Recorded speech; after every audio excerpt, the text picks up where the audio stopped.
हम बाज़ औक़ात एक ही गुनाह में फंस जाते हैं, बार बार तौबा भी करते हैं, लेकिन दोबारा उसी गुनाह के मुर्तकिब हो जाते हैं। क्या हमारी तौबा कबूल हो जाती है? क्या अल्लाह की रहमत की उम्मीद बाकी है?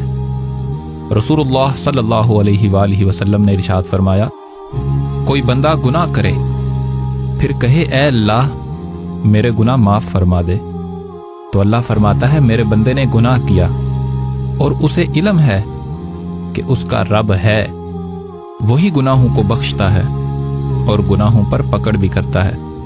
बंदा फिर दोबारा वही गुनाह कर बैठे और फिर कहे ऐ अल्लाह मेरा ये गुनाह माफ फरमा दे, तो अल्लाह ताला फरमाता है मेरे बंदे ने गुनाह किया और इसे इल्म है कि उसका रब है, वही गुनाहों को बख्शता है और गुनाहों पर पकड़ भी करता है।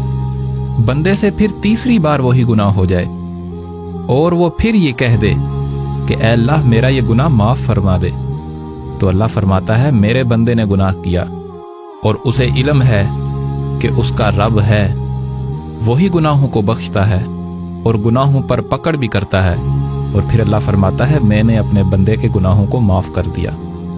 मालूम हुआ अल्लाह की रहमत बंदे के इंतजार में रहती है। वो बड़े लाड से अपने बंदे को बुलाता है कि फ़अयना तज़हबून, तुम कहाँ जा रहे हो? क्या कोई इंसान तुम्हें मुझसे ज्यादा मोहब्बत दे सकता है? क्या दुनिया मुझसे ज्यादा तुम्हें नवाजती है?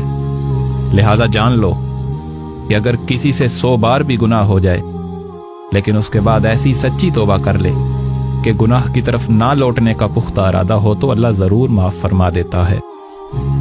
आओ इस पैगाम को शेयर करके इस अजीम मिशन में अपना हिस्सा डालें।